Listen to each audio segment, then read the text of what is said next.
추운 날씨임에도 불구하고 우리 성도님들이 이렇게 주의 전을 찾았는데요. 하나님의 은혜가 충만하길 간절히 바라겠습니다. 또 날씨 때문에 움츠리는 일 없도록, 또 날씨 때문에 마음 상하거나 외로운 일 없도록 우리 성도님들 가운데 하나님 주신 참 평안과 복이 가득하길 바라겠습니다.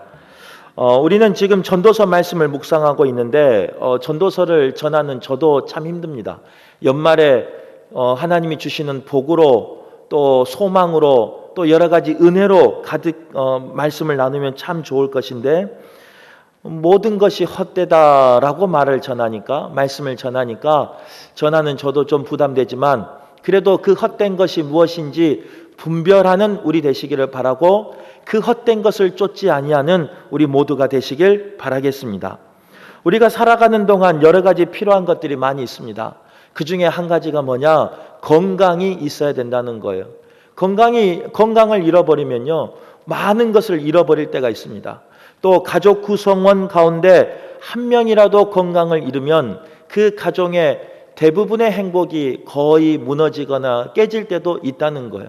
가정이 흔들릴 때도 있다는 겁니다. 그러기에 건강은 우리의 삶 가운데 중요한 요소 중에 하나입니다. 우리 성도님들은, 오늘 말씀 듣는 성도님들은요, 영육이 강건하시길 바라겠습니다. 그래서 하나님 주신 복으로 충만하시길 바라겠습니다. 또 중요한 것들 중에 하나는 뭐냐? 지혜와 분별력이 우리의 삶 가운데 있어야 한다. 우리는 이렇게 알고 있습니다. 왜 지혜가 필요한가? 왜 분별력이 필요한가? 살다 보면요, 여러 가지 기로에 놓일 때가 있어요. 여러 가지 갈림길에 놓일 때가 있어요. 그런데 그 한순간의 선택이 평생을 좌우할 때가 있다는 겁니다. 내 인생의 전환점이 되기도 하고 내 인생의 내리막길이 되기도 하는 그 선택의 기로가 우리의 삶 가운데 여럿 있습니다. 그 가운데 결혼이 있을 수도 있고 직장 생활이 있을 수도 있고 신앙 생활이 있을 수도 있고 또 우리의 삶 가운데 여러 가지 선택을 해야 할 때가 있습니다. 그때 우리에게 필요한 것은 뭐냐? 지혜와 분별력이 있어야 됩니다. 하나님 주신 지혜로, 하나님 주신 분별력으로 선택한다면 분명 우리는 하나님 주신 복을 누리며 살 것입니다. 예배하는 우리 모두에게 그런 지혜와 분별력이 충만하셔서 항상 옳은 길을 가시고 항상 하나님의 편에 서서 하나님 주신 복으로 충만하시길 바라겠습니다. 또 우리의 삶 가운데 중요한 것이 있는데요, 그 중에 하나가 뭐냐? 오늘 본문에 기록된 재물입니다. 재물, 다른 말로 돈이죠. 돈은 우리가 살아가는데 분명히 필요한 것 중에 하나입니다. 왜냐? 돈이 있어야 사람 구실할 때도 있고요, 사람 대우를 받을 때도 있다는 거예요. 주머니에 돈이 없으면요, 애경사를 가서 축하하고 위로하고 싶어도 못 갈 때가 많이 있습니다. 또한 예배 드리는데도요, 내가 경제적으로 너무 어려우면요, 헌금하는 그것 때문에 때로는 시험에 들기도 하고 때로는 마음의 부담을 가져서 그 재물이 없어서 예배하는데도 걸림돌이 될 때가 있다는 거예요. 어느새 우리의 생각과 마음을 지배해버리는 이 재물이 우리에게 중요한 것 중에 하나라는 겁니다. 오늘 본문에서는요, 지혜자는 뭐라고 말하느냐? 그 재물에 대하여 올바른 생각을, 올바른 시선을 가지는 것이 하나님을 경외하는 참 모습이다라고 말하고 있고 그것이 지혜자다라고 말하고 있다는 거예요. 말씀을 통해서 재물에 대해서 우리가 어떤 태도를 가져야 하는지, 그리고 그 재물이 우리에게 어떤 것인지 정확히 알고 그 재물을 때로는 쫓아가며 때로는 소유하며 때로는 내려놓을 수 있는 우리 되시길 바라겠습니다. 오늘 읽은 10절 말씀이에요. 지혜자는 뭐라고 말하느냐? 그 재물이요, 돈을 사랑하는 자에게는, 재물을 사랑하는 자에게는 만족이 있을 것 같은데 만족이 없다라고 말하고 있습니다. 사람들은 자기보다 더 가진 사람들을 부러워할 때가 있습니다. 사람만 그런 게 아니고, 믿지 않는 사람만 그런 게 아니고, 예수를 그리스도로 고백한 우리 성도들도 가진 사람을 부러워할 때가 있지 않겠습니까? 그래서 누군가보다는 더 소유하기 위해서 열심히 노력하며 열심히 살아갈 때가 있습니다. 그런데 오늘 10절 말씀에서는요, 그 부러워하는 그 돈이 우리에게는 만족을 주지 못한다라고 말씀하고 있다는 거예요. 왜 만족을 못 줄까? 돈에 대한 욕심과 욕망이 끝이 없기 때문이라는 겁니다. 내가 얼마만큼 있으면 행복할 것 같은데, 내가 얼마만큼 있으면 만족할 것 같은데 그렇지 않아요. 그만큼을 소유하면요, 더 많은 것을 소유하고 싶은 것이 재물이라는 거예요. 그 재물에 대한 욕구는요, 절대로 채워지지 않는 것이 진리라는 거예요. 채워질 것 같은데, 차고 나면 만족할 것 같은데, 그 만족함을 통해서 내 삶이 행복할 것 같은데, 오늘 성경에서는 그렇게 말하고 있지 않다는 거예요. 재물을 가져도 또 재물을 사랑해도 우리는 절대로 만족할 수 없다는, 그것을 꼭 기억하는 우리 모두가 되시길 바라요. 저도 이제 어렸을 때부터요, 이 재물에 대한 여러 가지 소망이 있었죠. 어렸을 때는 10,000원만 있으면 참 행복할 것 같았어요. 내 평생에 그 파란 녹색 그 종이, 그 10,000원만 있으면 정말 행복할 것 같았어요. 그런데 중학생이 되고 고등학생이 되다 보니까요, 이 10,000원이 그렇게 행복을 주지 못하더라고요. 또 그때는 수표 10만 원짜리만 있으면요, 정말 행복할 것 같았어요. 그런데 그렇지 않아요. 지금은 이제 더 많은 돈을 가지면 좋겠다라고 생각하지만, 그 돈이 나에게 있으면 내 삶 가운데 만족함이 있고 즐거움이 있겠다 생각하지만 그렇지 않다는 거예요. 우리 성도들을 보면 그래요. 제가 가지고 싶은 돈을 가지고 있는 분들이 많이 있는 것 같아요. 잘은 모르지만, 제가 많은 돈을 바라는 건 아니니까요. 그런데 그 성도님의 삶 보면요, 만족하지 못해요. 더 많은 것을 구하기를 바라고요, 더 많은 것을 쫓아 허둥대며 바쁘게 사는 우리 성도들의 모습을 보면서요, 오늘 말씀이 맞다, 이렇게 인정이 돼요. 돈을 사랑한다고 해서, 돈이 나에게 있다고 해서, 그 재물이 나에게 차고 넘친다고 해서 절대로 만족을 주는 게 아니라는 것을 기억하는 우리가 되시길 바라겠습니다. 또 11절 말씀에 보면요, 지혜자는 뭐라고 말하고 있느냐? 재물을 필요 이상으로 소유하는 것도 무익하다라고 말하고 있어요. 물론 우리가 얼마만큼 필요하냐, 각자의 가치에 따라서 또 삶에 따라서 다를 수가 있죠. 그러나 오늘 성경에서는 뭐라고 말하냐면요, 그럴지라도 재물이 내게 쓸 만큼 이상 있는 것, 그 소유하는 것은요, 무익하다, 분명히 말하고 있다는 거예요. 재물이라는 것은 가지면 가질수록 씀씀이가 더 커진 겁니다. 작게 가지면 작게 쓰고요, 많이 가지고 있으면 많이 써야지는 거예요. 때로는 많이 있는 사람은 품위 유지를 하기 위해서 때로는 쓰지 말아야 할 것도 써야 할 때가 있다는 거예요.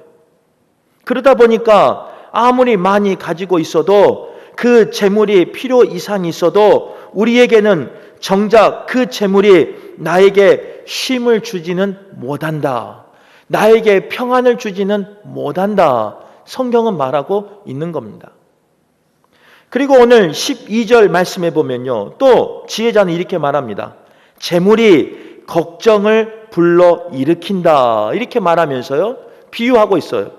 노동자는 비록 소유가 적을지라도 깊은 잠을 이루지만, 부유한 사람은, 부자는 그것을 도둑맞을까 봐, 아니면 그것에 대해서 두려워서 노심초사하다 잠을 이루지 못한다. 잠을 자는 사람이 행복한 사람일까요?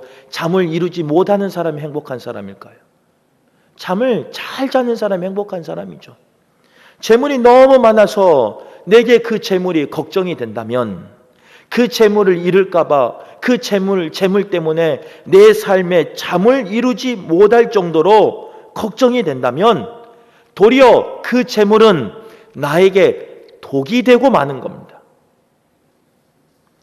또 오늘 13절에서 14절 말씀해 보면요, 재물에 대해서 여러 가지 이야기하고 있는데 그 중에 하나는 뭐냐?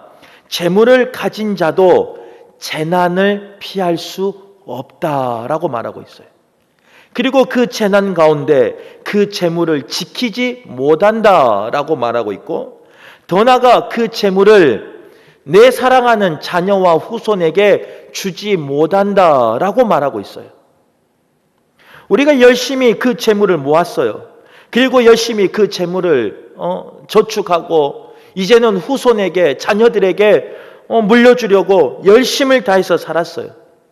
그런데 갑작스럽게 찾아온 그 재난이 나에게 이 모아졌던 모든 것을 빼앗아 가버릴 때도 있고요, 모든 것이 한순간에 무너지게 할 때도 있고요, 결국은 내가 사랑하는, 내가 남기고 싶은, 내가 물려주고 싶은 그 자녀에게 빈손으로 물려줄 수도 있다는 겁니다.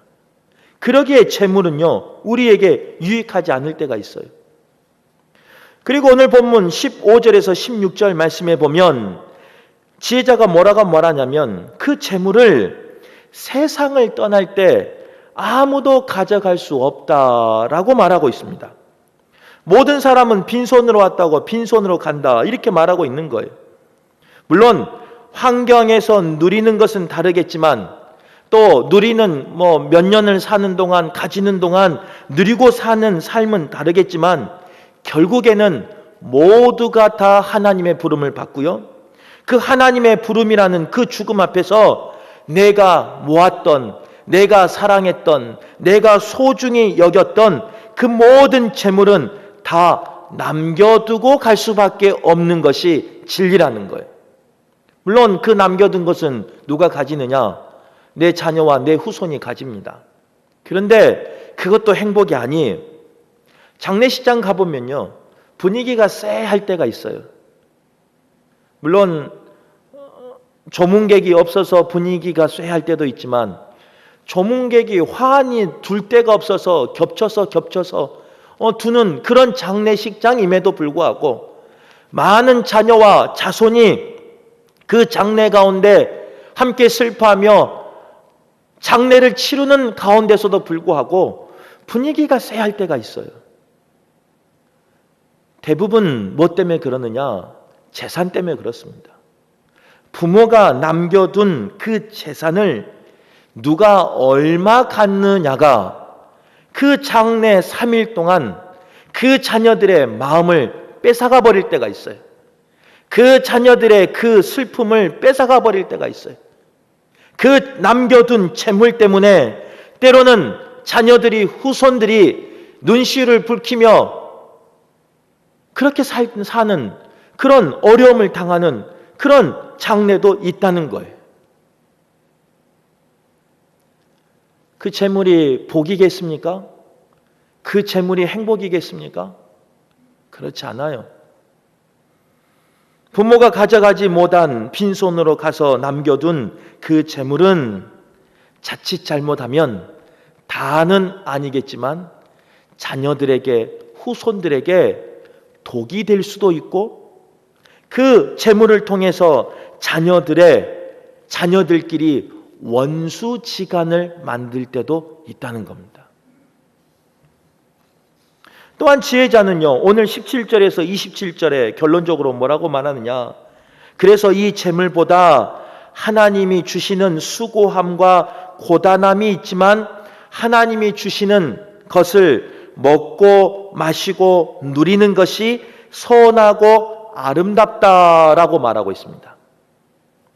우리가 늘 경험하지만 하나님이 먹고 마시고 누리고 우리에게 주실 때요, 우리가 원할 때 주시든가요? 아니면 하나님의 때에 주시든가요?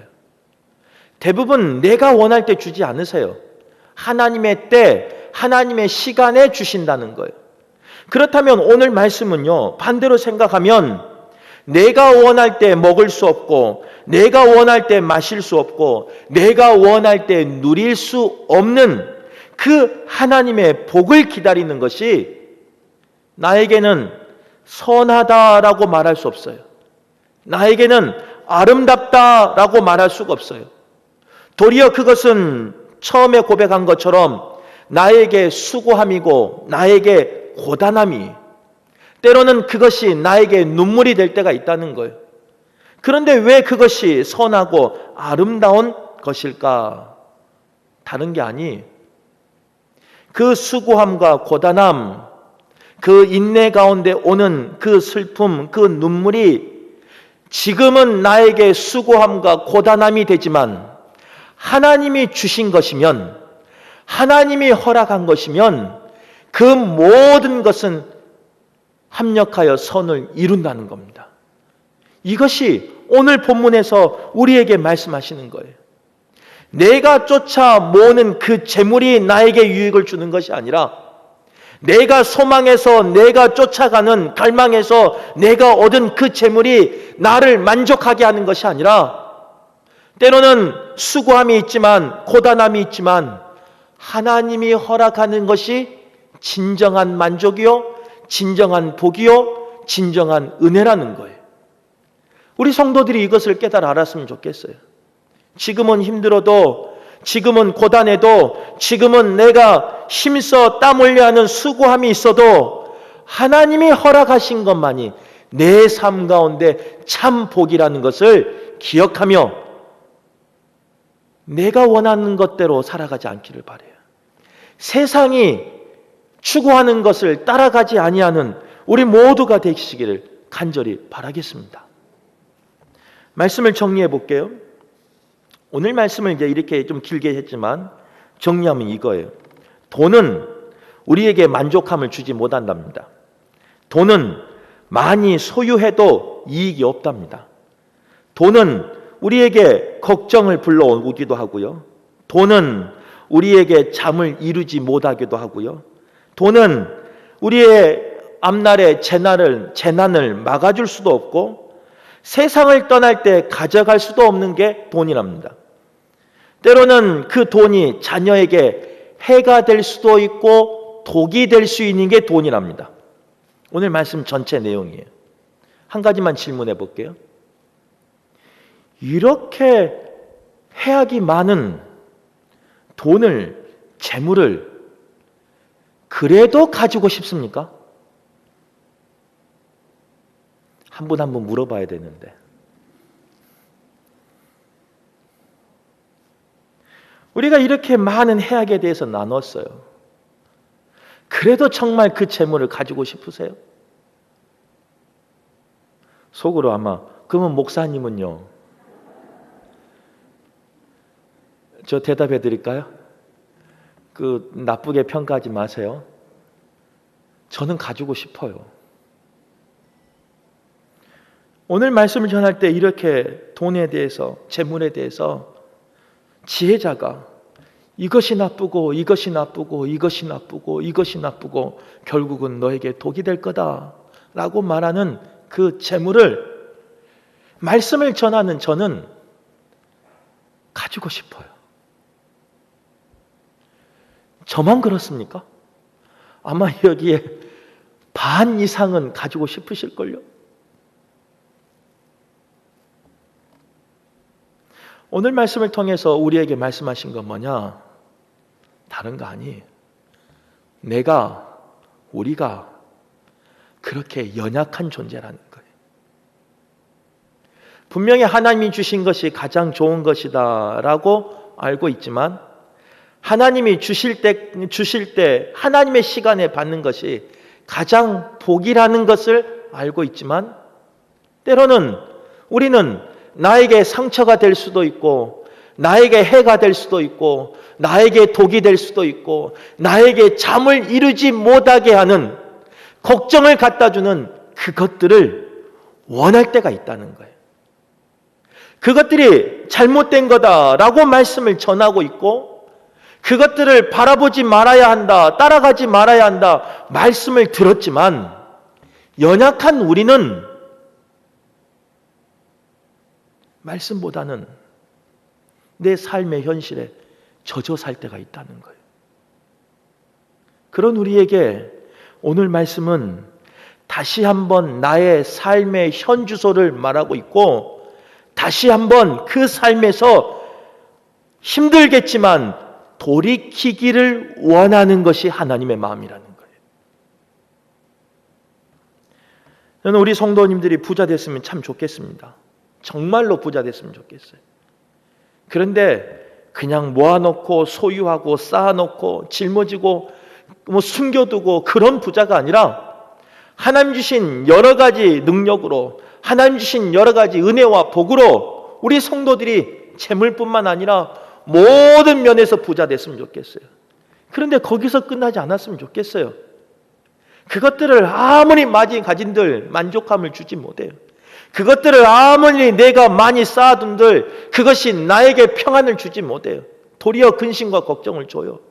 그래서 부자가 되시되 잘 쓸 수 있는 우리 성도들 되시길 간절히 바랍니다.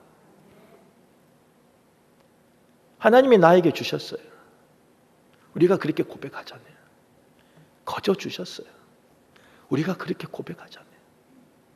만약 그 고백이 진실이라면, 하나님이 나에게 주신 것이 은혜라는 그 고백이 내 진실된 고백이고 간증이라면, 하나님의 마음이 어디에 머무는지, 하나님의 시선이 어디에 머무는지, 하나님이 주신 그 복이 어디로 흘러가기를 원하는지, 그것도 묻는, 그리고 그대로 행할 수 있는 저와 여러분 되시길 바라겠습니다. 또 이렇게 말하면 오늘 돌아가면서 우리 부부끼리 또 이렇게 말할 수 있어요. 우리 목사님은 가진 것이 없어서 저렇게 말해. 그럴 수 있어요. 그러나 저의 말이 아니에요.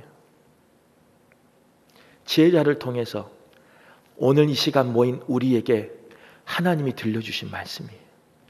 하나님이 나에게 그런 능력을 주셨고, 그런 은혜를 주셨고, 그런 풍요함을 주셨다면 분명히 누군가 흘려보내야 할 곳이 있어요. 분명히 지금도 죄송하지만 회비를 못 내서 아파하는 누군가가 있을 수 있어요. 제가 그랬어요. 제가 예전에.